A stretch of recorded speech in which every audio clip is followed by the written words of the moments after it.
Well, hello everyone. Thank you so much for joining us for another episode of the Business of Boutique Fitness. We are so excited to be talking with you today. We have a very exciting topic that we're going to dive into and something that I think a lot of us can relate to. So it's my absolute pleasure to introduce Caroline. Hey, Matt. Thank you. How are you doing? I'm great. How are you? Doing well. Perfect. Excited to talk about this today? So exciting. I think without the right processes, we all just kind of slide into micromanaging our staff and it's not good. Oof, I know that way. We've all learned the hard way on this one for sure. So, Caroline, could you tell us a little bit about yourself for anyone who might not have listened to one of your episodes before? Absolutely.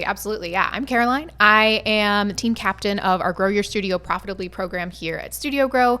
I own a hot yoga studio in Portland, Oregon, and am in the midst of opening up another multimodality and recovery focused studio also in Portland. So lots of staff that I could micromanage, but I do not. Perfect. And that's it. We're discussing the M word today, micromanaging, how to stop doing it and really empower your team, right? So, Caroline, the first thing that I want to talk about, what is micromanaging? What is that term? What does that mean? Yeah, I think of micromanaging as that sort of helicopter parenting of I have a task and I want it done right because it's very important to me. And so I'm going to be all over you so that it gets done right. But ultimately what ends up happening is I get burnt out because I am stressed out about every little detail and you don't feel empowered to actually do the task correctly and you're relying on me and maybe the pressure and stress of it all, it just compounds and it is an explosion. It is not good.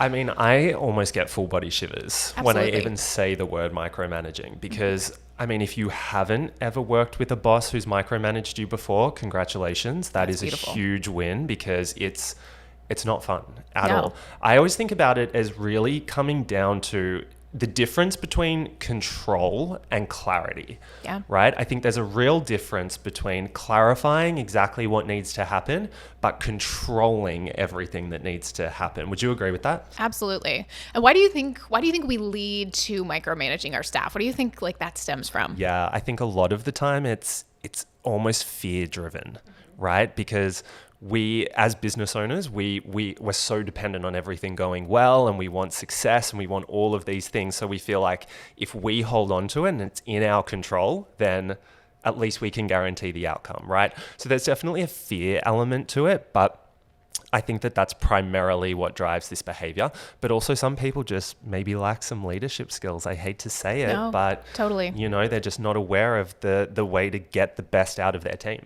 Yeah. And I think something eye-opening for me at least was that if I'm going to delegate something and I'm going to hand off this task, I probably have to be okay with it being done 80% of the way that I would do it. And that's probably worth a lot in terms of my time and energy back and ability to focus on other things in the business. And yes, maybe it's not 100%. Doesn't mean it can't get there. But if I am on that staff member, we're never going to get there. They need to learn. They need to make mistakes. That's how they learn. Absolutely. It's almost detrimental. In fact, it is detrimental to try to micromanage a team member because it completely stunts their growth. So let's give an example of this so that people can really relate to exactly how micromanaging most commonly manifests in a studio, right? So I'll give you an example of a task, which I think we all do in our studios, and then walk me through how a leader might micromanage it versus how they might delegate it for success, right? So we have a lead management system, right, which we use in our CRM where all our inquiries, everything goes into, and then we kick off our sales process. If I'm the studio owner and you're my front desk salesperson, how am I going to be micromanaging you in that? But then how am I going to be empowering you in that? Yeah, I mean, that's a great question. I think there's so many ways that I could micromanage. I think of lead tracking specifically. Whenever I'm coaching an owner on this, I tell them, here's a way we could do it. But also you need to find the way that works for you or the way that works for your staff member because we are all going to be different. Some of us love a spreadsheet, some of us don't. And so whatever's going to allow you to get that task done is the way that you should do it. Now, if I am so driven by the spreadsheet and my staff member is not, and I am forcing them to do this and they are just not understanding it, then when I try to step back, they're never going to follow through. We're going to have leads slipping through the cracks. Our conversions might drop. It's not going to be good. But if I could show them, hey, here's how I've been doing it. This is why, this is the purpose behind this task and why it's really important to your job. Here's how I've been doing it. But look, I'm open to interpretation and how you want to do it. As long as our numbers stay consistent, you're hitting the KPIs that are defined in your role, all of those good things. Totally. It's like, here's where we need to get to. Here is the end result. Whatever path you want to take to get there in this specific example, go for it, right? But this is the outcome that we want to get to. Yeah. Yeah. And I think when we talk about that, it becomes so much more important. You know, what we talked about in previous episodes of this series is like, I as the employee need to understand what is expected of me, what KPIs I need to hit so that I can also manage like, whoa, this system I just created, not working. That is not good. And so now we need to edit and strategize. And that's great. Like, I want to see employees fostering that kind of initiative to try new things and figure out a system that maybe works better than the system I had in place. For sure. And you know what? I can imagine as people are listening to this, some anxiety is creeping up, 100%. right? Like, I know that if I do it, it's going to get done right and it's going to get done well. And I love the concept of this, of empowering my team, but how can I make sure that if I'm handing this over, it's going to be successful, right? So what are some strategies that you can put in place, right? I always think about it as setting guardrails, not chains. So what are some strategies that you can put in place to make sure that this team member is just not going to go rogue? I mean, again, I think this is where your check-ins with this team member are important, making sure they have those KPIs outlined and making sure that it's clear to them that, hey, whatever method or system you want to take for, let's say, lead tracking, there's a way for us to quantify what's happening. I can see how many leads and how many conversions we have so that once it starts slipping, we're catching it now, not at the end of the quarter where we're like, man, so-and-so put this new process in place and we have sold 0 memberships and this is a disaster. Yeah, absolutely. And I mean, I don't know about you. I'm sure all of us have had this experience where we've opened an SOP, like a standard operating procedure or something, and it's like reading another language. Yes. What is this? It's so fuzzy. It's so hard to interpret. It's full of even abbreviations. Totally. Yeah. Right. And I'm a new staff member. I have Jargon. no idea what this abbreviation stands for. Right. So rewriting your SOPs and having really clear step-by-steps around your processes can really help people. Right. So we talk about giving freedom within the framework, but to your point, everyone's different. And if I'm a person who just wants to know step A, step B, step C, handing me that sets those guardrails, but also gives confidence that I'm going to follow a process. Yeah. And listen, I think like we've all hit that point where we are striving in our role and we know it's time to delegate. And I'm like, okay, how do I hire 10 Carolines fresh out of college to do this job? Because man, that would be a killer team. But I think we have to remember at the end of the day, like what makes a team so great is we all have different viewpoints. We all come from different backgrounds. We have different ways of doing things. And being very open as a leader to the fact that your way might not be the best way and your studio could in fact grow in ways that you never thought possible if you let others take some initiative is not only going to help the studio long term, but help foster that like team that wants to stay with you through it all for a really long time. Absolutely. And fostering that environment within your studio in so many different ways, right? Fostering an environment where it's okay to ask questions. Mm-hmm. Okay. No one's afraid. There's no such thing as a stupid question. I would rather you ask and learn, right? Fostering an environment where, you know, we have that feedback in place. So people are expecting to get feedback on how they're going with things, what they've done well, what they could do better. But I think also fostering an environment where we're teaching people the why. Yeah, I was just going to say that. That's so good. Right? It's why am I doing this? Why do I have to call leads? Why is that important, right? So we're training people for not just the tasks, but we're training them for the outcomes that we want to see in our studios. Yeah. And so how do I teach that to a staff member? Maybe my SOP has all of this step-by-step. A lead comes in, you put their name in here, you put the dates down here, you give them a call. How do I highlight like why this matters to you? Yeah, I mean, there's so many different ways that you can go about it, right? So some common ones that I've worked with, right? Certain roles obviously have commissions and bonuses and all that kind of stuff. Let's put that to the side because it's very clear as to why people in those roles will be doing things. But say you've got someone in your team, this is their side hustle, right? They're in college, they're studying something completely unrelated to fitness, and they're just doing this to pay their way while they study. In situations like that, what I've learned is that so much of what we do in our studios builds transferable skills. Right? So sales, for example, if we use that lead follow-up, that is a skill that you can take with you to almost any role, right? So they're not just contributing to the success of the studio and their team, but they're also self-developing in terms of their professional skill set. Yeah. And I think you bring up a good point. In this industry, I see so many people who this is their side hustle. I don't really want to do this at the studio forever. It's a path to get somewhere else. And so I think really thinking from that leadership standpoint of like, what transferable skills could I give? How can I professionally develop my staff so that there is that longer term relationship? They really do a great job here, even if they're end goal is not to be studio manager. Yeah, absolutely. And I think if you have the tools behind you, so to our point earlier around having SOPs that are really clear and really easy to follow, then it frees up the capacity for you to, instead of teaching someone how to do it, teaching them what success looks like, and then they can use those tools on how to get there, right? They can choose their own path. Something I find interesting when working with clients is often in order to get them to teach the why behind a task to a staff member, I'll ask them to share a bit of, doesn't need to be your full financials, but like, here's where we are and here's what goes into paying for a class. And here's why I am asking you to push these auto renew memberships so much. And I'm often met with a lot of resistance from owners to share those kind of behind the scenes factors. But I think it allows the employee to take that initiative and go so much deeper in their job. Have you ever encountered that with a client? Absolutely. No. Yeah, for sure. And you do have to be sensitive about it, right? It's good of you and it's responsible of you to approach sharing that information through that lens, right? However, it's also extremely motivating, right? I've had teams before where during sale periods, I have fully shared what our sales goal was, right? Like, we need to sell $50,000 in this amount of time or whatever it is. And then you really engage them with it, right? So knowledge is power. And I think regardless of whether your passion is in the fitness industry for these students, or maybe it's in accounting or influencing these days, who knows, right? Everyone loves a challenge and everyone loves that feeling of achieving a goal. Yeah, and I think you can kind of gamify it to some extent where it's like, it's all well and good to say we need to sell memberships. But if I'm saying we have to sell 12 and we're at 6 and it's Tuesday and we have to get to that 12 by Friday, like, what are we doing, team? Yep. It's fun. Yeah, and I love a challenge as well. Like, depending on the dynamics of your team and their personalities and all that kind of stuff, setting an individual challenge or breaking your studio team up into two, right? Team Caroline and Team Matt, and then they compete to see who can sell the most, and then the winning team gets a prize or something like that. Yeah. And we often think of challenges for our clients, and like, I don't know, my clients love a gold star. They will come to yoga multiple times a day if they know there is a gold star for them at the end of that class. And I think, can we extend that to our team as well?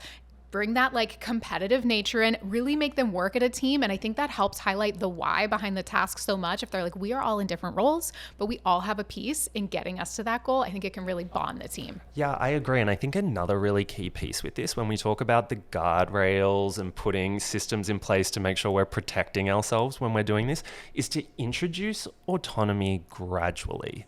Right. So I'm not saying that you stop listening to this episode and you walk to your front desk and you just hand everything over to the front desk team, right? So how do you approach sort of gradually introducing this skill set so that your team can feel comfortable with what they're doing, but you can also feel comfortable? Yeah, well, I think we highlighted this and how we want to kind of scaffold an employee to get there in our episode on onboarding from this series.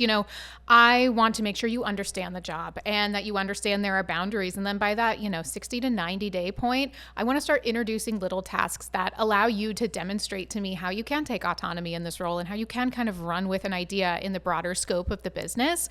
And so those little tests can be great. And then you might find that this employee just thrives and can just run with it. And again, enhance your studio in ways you never thought possible. Absolutely. And just building those small wins, building trust over time, just building it up gradually is absolutely the way to go. Another question I really love to ask myself when I'm delegating a responsibility so that I'm not micromanaging everything is to just think to myself, what is the worst possible outcome that could happen with this person looking after this, right? It's a really good empowering tool as well to train your staff on, to teach them to be proactive, right? And to take initiative on things. If they ask themselves, what is the worst thing that could happen if I make the wrong call on this?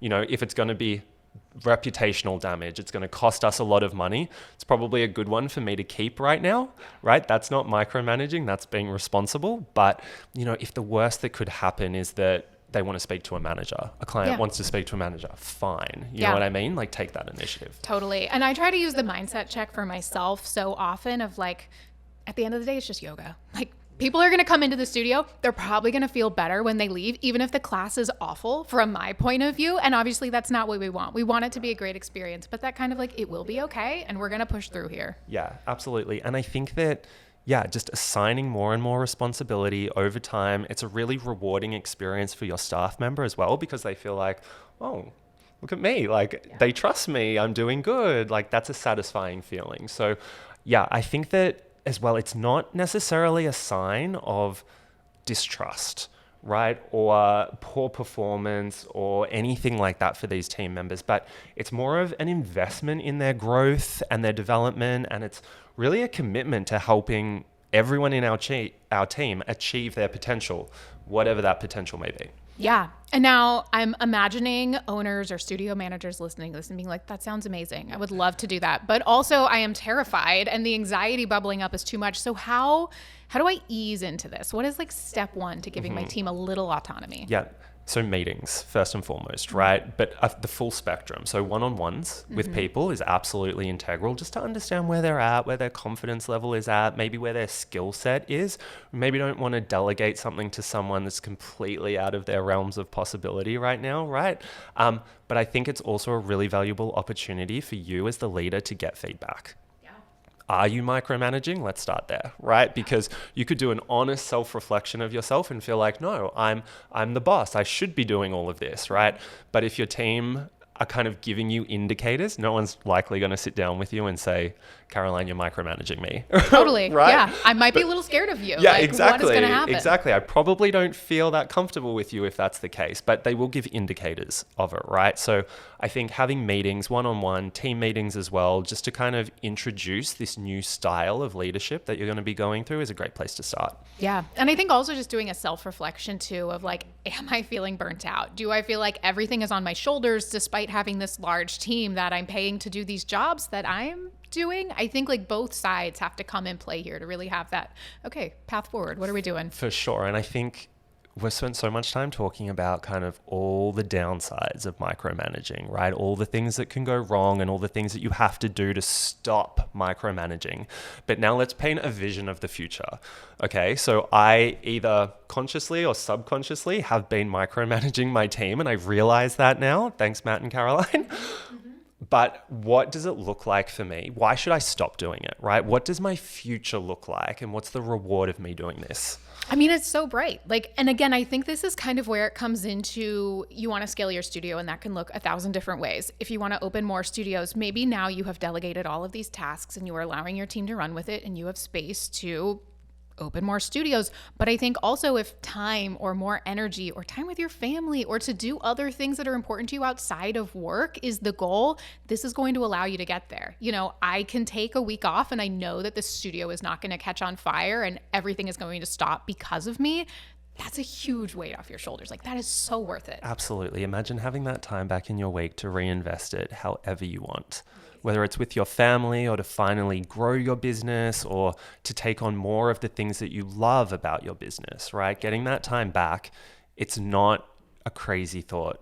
It's very possible for you to achieve this. I know. And like, if you step back, suddenly you can have a new lens and look at your community in a new way and look at the services that your people are using and maybe come up with new things you can bring in the studio or create those partnerships that you've been dying to get on your list for studio events, but you haven't had time to do. Like, the opportunities are endless. Yeah. So, okay, let's summarize this all. So I am a studio manager. I have been micromanaging. What is your number one do and don't for me to take away from this call? What should I put in place as of right now?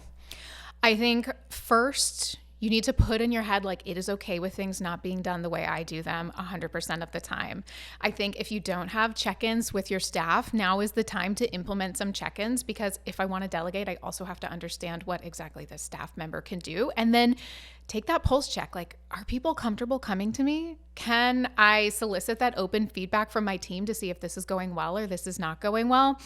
And last thing, I think making sure you have those job descriptions and those metrics outlined for each role so that when your team starts running with things, you can be confident that the numbers are still being hit. Yep. beautiful takeaways. I think for me, my number one do that I would do is, I would really make sure that I kept my eyes on the prize. And that would kind of be my little mantra for going through this exercise for myself, but also for my team.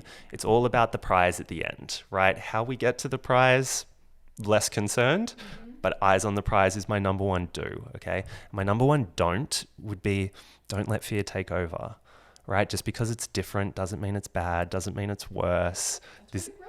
Exactly right. You want to be outside of your comfort zone. So don't let fear drive any of your decisions around all of this. Love it. Well, Caroline, it's been an absolute pleasure. Thank you so much for imparting all your wisdom and making a team of not micromanagers. It's going to be beautiful. So many non-micromanaged teams coming out of this. Such a lack of micromanagement in the industry now. Yeah. It's amazing. We've solved it. We have solved micromanaging in the industry. Well, thank you so much again for joining us, guys. Wherever you are listening to this episode, please make sure you like, subscribe, follow, share with anyone that you know who might maybe need a little bit of a wake-up call that they might be prone to a little bit of micromanaging. Share this episode with them as a subtle intervention. Exactly right. It's intervention time. Thank you so much, and we'll see you again on the next episode.